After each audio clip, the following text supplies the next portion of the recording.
बिस्मिल्लाहिर्रहमानिर्रहीम। अज़ीज़ तलबा व तालिबात, अस्सलामु अलैकुम। मैं हूं आपका chemistry teacher Ehsan Afroz, class नहम केमिस्ट्री बाब नंबर 5। आज हम पढ़ेंगे मादे की मुख्तलिफ़ तबई हालतों में इंटरमॉलिक्यूलर फोर्सेस का क्या किरदार है। तो आए चलते हैं ग्लास बोर्ड की तरफ। मादा की तबई हालतें और इंटरमॉलिक्यूलर फोर्सेस का किरदार हम बार बार पढ़ चुके हैं, लेकिन यहाँ पर एक दफ़ा फिर मादा की तारीफ़ करते चले जाते हैं। मादा किसे कहते हैं? मादा हम कहते हैं हर वो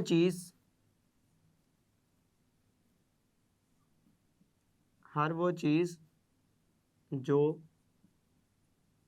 वज़न रखे और जगह घेरे, मादा कहलाती है।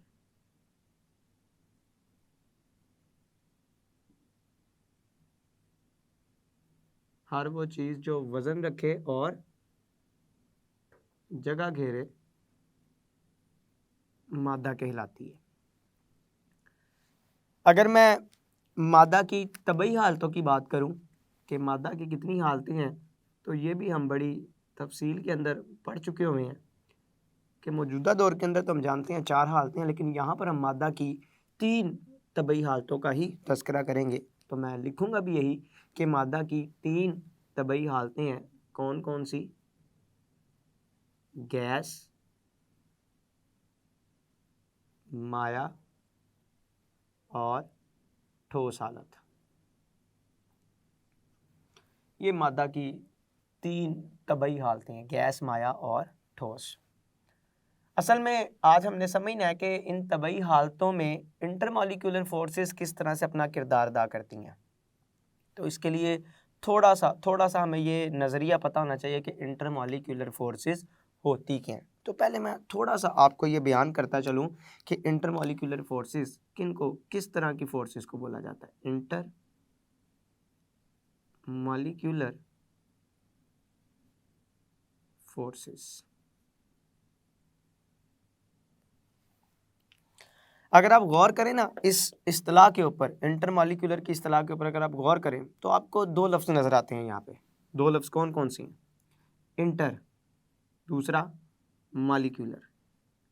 फोर्स तो ताकत का ना, फोर्स ताकत को बोला जाता है। फोर्स ताकत। मैं 3 हिस्सों में तकसीम कर रहा हूँ इस लफ्ज़ को। इंटर से मुराद है दरमियान। मॉलिक्यूलर से क्या मुराद है? मॉलिक्यूल। और फोर्स से मुराद क्या है? ताकत। फोर्स किसको कहते हैं? ताकत को। तो अगर मैं इसकी तारीफ लिखना चाहूँ तो किस तरह से लिख सकता हूँ कि ऐसी फोर्सेस, ऐसी ताकतें जो 2 मॉलिक्यूल्स के दरमियान पाई जाती हैं। मैं जब भी दरमियान की बात करता हूँ तो इसका मतलब फिर एक चीज़ नहीं है, एक से ज़्यादा चीज़ें हैं जिनके दरमियान की मैं बात कर रहा हूँ। दरमियान का लफ्ज़ इस बात की वजाहत देता है कि कम से कम 2 चीज़ें होंगी, एक चीज़ नहीं होगी। मॉलिक्यूल भी 2 होंगे, एक नहीं होगा।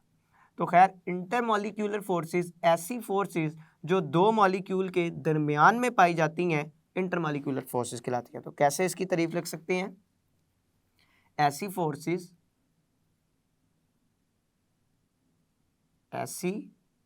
फोर्सेस जो 2 मॉलिक्यूल्स के माबैन पाई जाती हैं,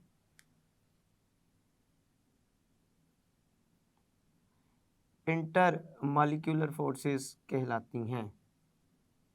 इंटर मॉलिक्यूलर फोर्सेस कहलाती हैं। काफ़ी ज़्यादा मिसालें हैं इंटरमॉलिक्यूलर फोर्सेस की, जैसे कि आप सुनते हैं बाब नंबर 4 के अंदर भी पढ़ के आए हैं।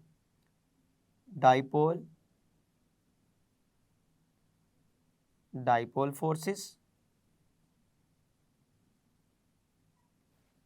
दूसरे नंबर पर एक आपने पढ़ी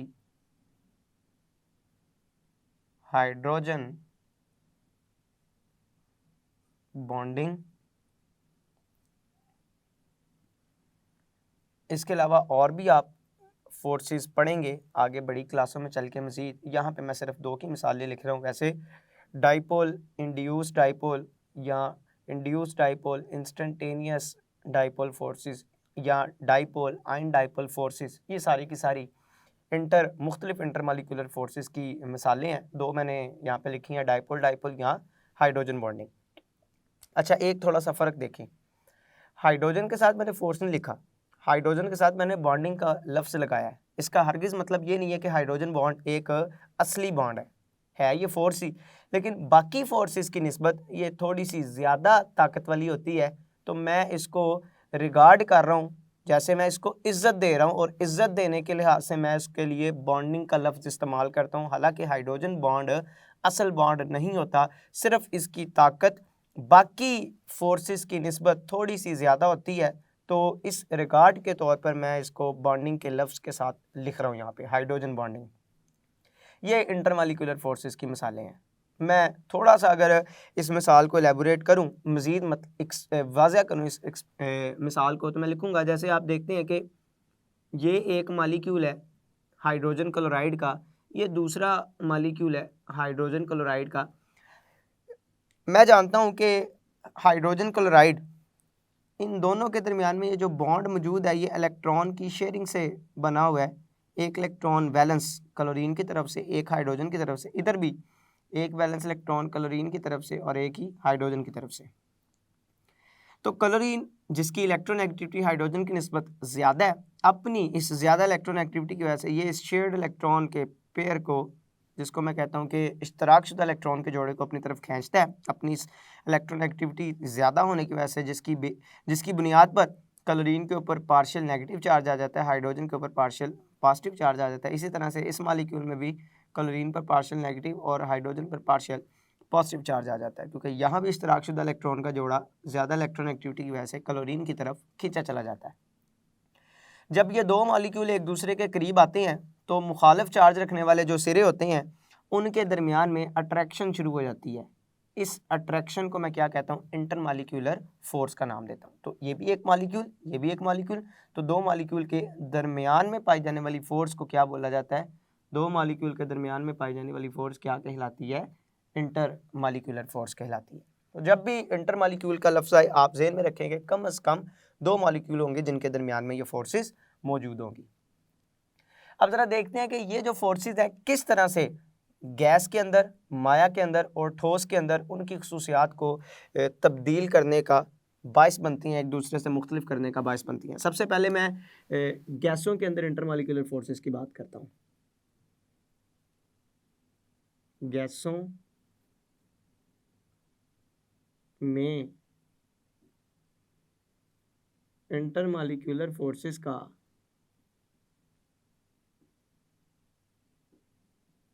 किरदार।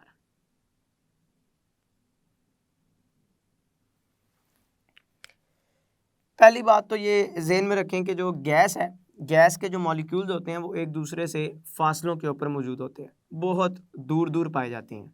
ये ख्याल किया जाता है कि गैस का एक मॉलिक्यूल अपने हमसाये मॉलिक्यूल की निस्बत अपने डायामीटर के लिहाज से 300 गुना ज़्यादा फासले के ऊपर होता है। तो ये काफ़ी ज़्यादा खाली जगहात होती हैं गैस के मॉलिक्यूल के दरमियान में। चूँकि उनके दरमियान में खाली जगहात काफ़ी ज़्यादा होती हैं, दूरियां ज़्यादा होती हैं, इस वजह से उनके दरमियान ये इंटरमॉलिक्यूलर फोर्सेस ये काफ़ी कमज़ोर होती हैं। मैं लिखूँगा कि गैस के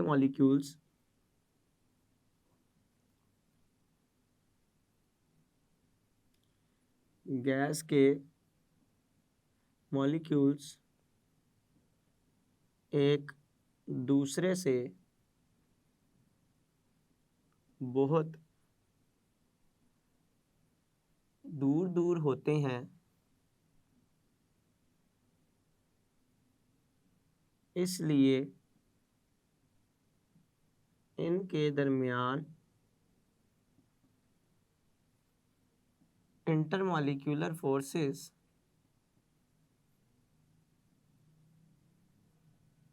कमज़ोर होती हैं, कमज़ोर होती हैं। मतलब ये 2 मॉलिक्यूल हैं, इन 2 मॉलिक्यूल के दरमियान में मैं फासला जितना ज़्यादा बढ़ाता जाऊंगा ये दरमियान में पाई जाने वाली जो अट्रैक्शन है वो उतनी कम होती चली जाएगी। एक ख़ास फासले के ऊपर ही ये अट्रैक्शन ज़्यादा नुमायाँ होगी जो इन दो मालिक्यूल को एक दूसरे के करीब करीब रखने की कोशिश करेगी। तो गैसों के अंदर असल में मालिक्यूल एक दूसरे से बहुत ज़्यादा फासलों के ऊपर होते हैं, लिहाजा हम ये कह सकते हैं कि उनके अंदर जो इंटरमालिक्यूलर फोर्सेस हैं वो क्या होती हैं, बहुत ज़्यादा कमज़ोर होती हैं। ये बात याद रखें आपकी, गैसों के अंदर इंटरमालिक्यूलर फोर्सेस के कमज़ोर होने की असल वजह गैस के मालिक्यूल के दरमियान में पाए जाने वाले फासले हैं। आगे बात करते हैं माया के अंदर इंटरमालिक्यूलर फोर्सेस। माया हालत में मालिक्यूल्स के दरमियान इंटर मालिक्यूलर फोर्सेस का किरदार।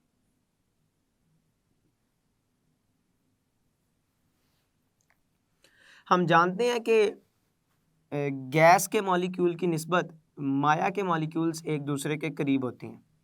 तो माया के मॉलिक्यूल एक दूसरे के करीब होने की वजह से माया के मॉलिक्यूल के दरमियान में इंटरमॉलिक्यूलर फोर्सेस की जो ताकत है वो गैसों के मॉलिक्यूल के दरमियान में पाए जाने वाली इंटरमॉलिक्यूलर फोर्सेस की निस्बत ज़्यादा होती है। तो माया के अंदर जब चूँकि गैस के मॉलिक्यूल एक दूसरे के करीब आते हैं तो करीब आने की वजह से उनके दरमियान में फोर्सेस गालिब आना शुरू हो जाती हैं, जिसकी वजह से वो एक दूसरे के करीब करीब बंधे रहते हैं। और यही वजह है कि माया के मॉलिक्यूल्स या माया हालत गैस की निस्बत कम जगह घेरती है। तो हम लिखेंगे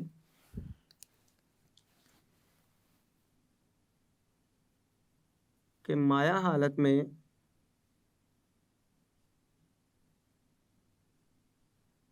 मॉलिक्यूल्स एक दूसरे के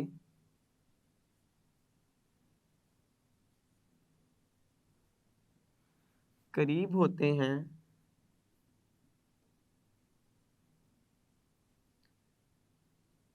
जिसकी वजह से इनमें मौजूद इंटरमॉलिक्यूलर फोर्सेस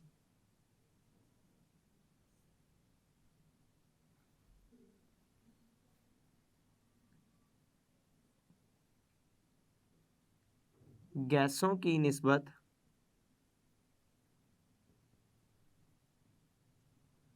ज़्यादा मजबूत होती हैं। साथ ये भी याद रखें कि मॉलिक्यूल के करीब होने की वजह से मॉलिक्यूल्स के करीब होने की वजह से माया कम जगह घेरते हैं। चूँकि मॉलिक्यूल एक दूसरे के करीब करीब होते हैं जिसकी वजह से इंटरमॉलिक्यूलर फोर्सेस ज़्यादा मजबूत होती हैं, किसकी निस्बत, गैसों की निस्बत। और यही वजह है कि माया के मॉलिक्यूल जगह भी गैसों की निस्बत कम घेरती हैं। आगे ठोस में इंटरमॉलिक्यूलर फोर्सेस का किरदार देखते हैं। ठोस में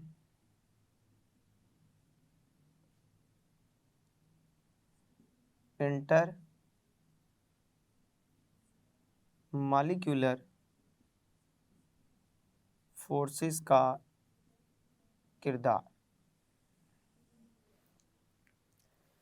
ठोस हालत में ना सिर्फ मॉलिक्यूल्स किसी भी शय के एक दूसरे के बिल्कुल करीब होते हैं बल्कि वो सतरफी रुखों में ख़ास वक्फ़ों के साथ ख़ास पोजीशन के ऊपर भी मौजूद होते हैं जिनकी पोजीशन को तब्दील नहीं किया जा सकता, जिसकी वजह से हम कह सकते हैं कि ठोस के मॉलिक्यूल्स आपस में इस तरह से जकड़े हुए होते हैं कि उनके दरमियान में किसी किस्म की कोई हरकत नहीं देखी जाती या किसी किस्म की कोई मोशन नहीं देखी जाती।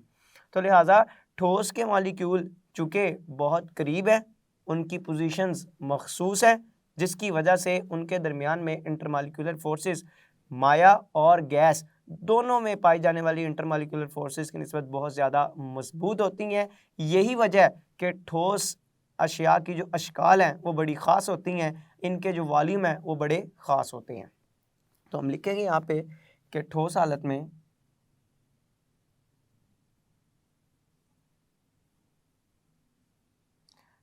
हालत में किसी भी शय के मॉलिक्यूल्स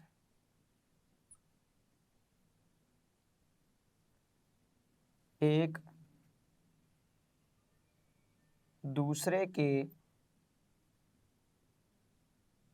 करीब होने के साथ साथ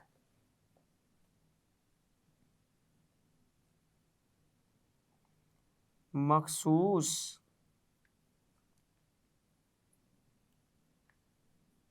पोजीशंस पर मौजूद होते हैं,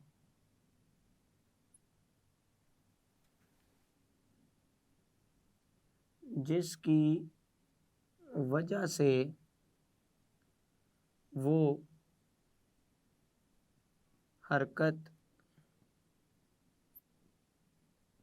नहीं करते। तो क्या ठोस के मॉलिक्यूल के दरमियान में किसी भी तरह की हरकत नहीं देखी जाती? तो देखी जाती है। ठोस के मॉलिक्यूल्स के दरमियान में भी मोशन ज़रूर होती है, और उस मोशन को हम क्या कहते हैं? Vibratory motion. तो मैं तो लिखूंगा कि ठोस के मॉलिक्यूल्स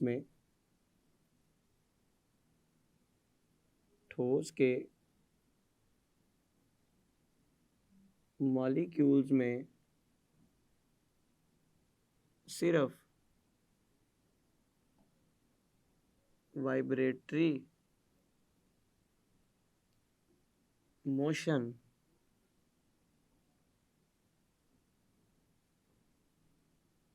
पाई जाती है।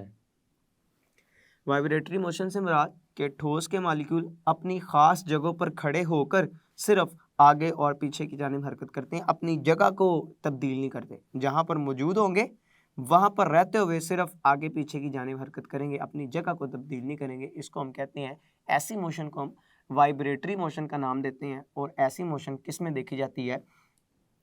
ठोस के मॉलिक्यूल के अंदर देखी जाती है। तो लिहाजा इन तमाम खसूसियात की बिना पर इनको मद्देनज़र रखते हुए हम ये कह सकते हैं कि ठोस के मॉलिक्यूल में पाई जाने वाली इंटरमॉलिक्यूलर फोर्सेस ठोस में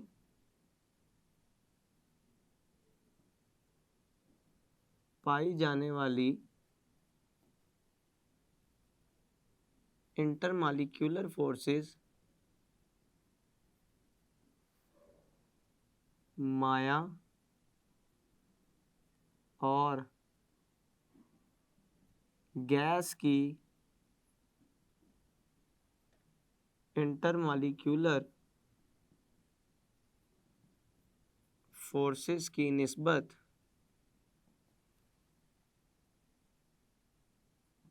मजबूत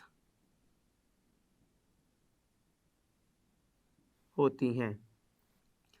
कि ठोस में पाई जाने वाली इंटरमॉलिक्यूलर फोर्सेस माया और गैस में पाई जाने वाली इंटरमॉलिक्यूलर फोर्सेस की निस्बत क्या होती हैं? मजबूत होती हैं। और उसकी असल वजह ठोस के मॉलिक्यूल का एक दूसरे के बहुत ज़्यादा करीब होना है।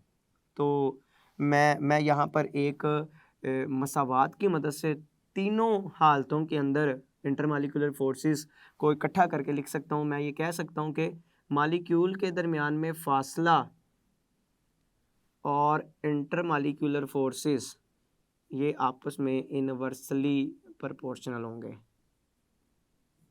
इंटरमॉलिक्यूलर फोर्सेस और मॉलिक्यूल्स के दरमियान में फासला, मॉलिक्यूल्स का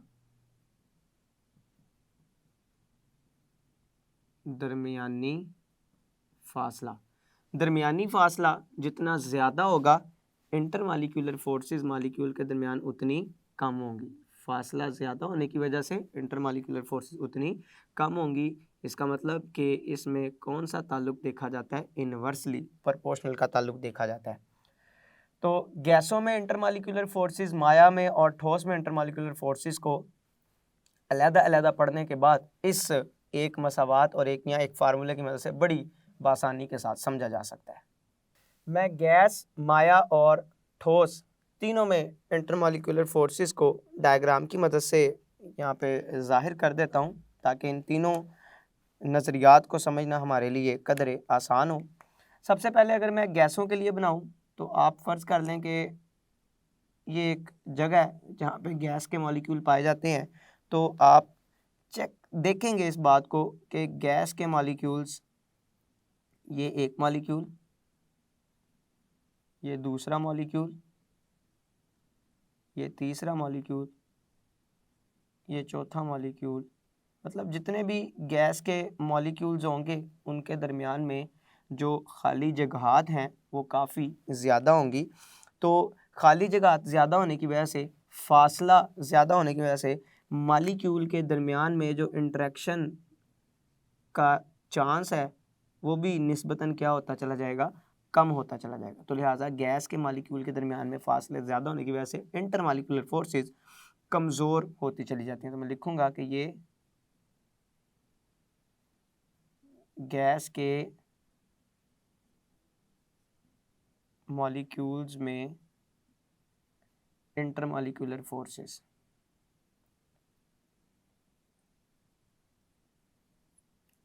इंटरमॉलिक्यूलर फोर्सेस को इस तरह से ज़ाहिर किया गया।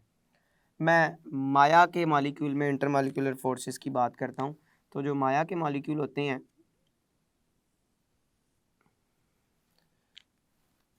ये माया के मॉलिक्यूल हैं, इनकी कोई मॉलिक्यूल तो एक दूसरे के करीब होते हैं लेकिन उन मॉलिक्यूल की तरतीब आप देख सकते हैं कि कोई ख़ास तरतीब नहीं होती। मॉलिक्यूल एक दूसरे के करीब होते हैं लेकिन उनकी कोई ख़ास तरतीब नहीं होती। मॉलिक्यूल खैर करीब होने की वजह से इंटरमॉलिक्यूलर फोर्सेस गैस की निस्बत ज़्यादा मजबूत होती हैं। तो माया में या माया के मॉलिक्यूल्स में इंटरमॉलिक्यूलर फोर्सेस को इस तरह से समझा जा सकता है। तीसरे नंबर पर बात करते हैं ठोस अशिया की। तो ठोस में पाए जाने वाले मॉलिक्यूल्स ना सिर्फ एक दूसरे के करीब होते हैं बल्कि उनकी पोजीशंस भी बड़ी ख़ास होती हैं, उनकी तरतीब भी बड़ी ख़ास होती है। पोजीशन और तरतीब ख़ास होने की वजह से इनके मॉलिक्यूल्स जो हैं वो सख्त होते हैं, माया गैस की निस्बत ज़्यादा वज़नी होते हैं और इंटरमॉलिक्यूलर फोर्सेस की मजबूती माया और गैस दोनों की निस्बत सबसे ज़्यादा होती है। तो ये डायग्राम ठोस मॉलिक्यूल्स में इंटरमॉलिक्यूलर फोर्सेस को ज़ाहिर करती है। ठोस मॉलिक्यूल्स में इंटरमॉलिक्यूलर, तो इन तीन डायग्राम की मदद से हम इन तीनों बातों को बड़ी आसानी से समझ सकते हैं। अज़ीज़ तलबा तालबात, आज के लेक्चर में आपने तफसीलन समझा कि किस तरह से इंटरमॉलिक्यूलर फोर्सेस के मजबूत होने से हमारे पास जो तबई हालत है वो गैस से माया और माया से किस तरह से ठोस में तब्दील होती है। मैं उम्मीद करता हूँ आज का लेक्चर आपको बखूबी समझ आया होगा, आप इसको अच्छी तरह से तैयार करेंगे। अल्लाह आपका हामी व नासिर है। अस्सलामु अलैकुम।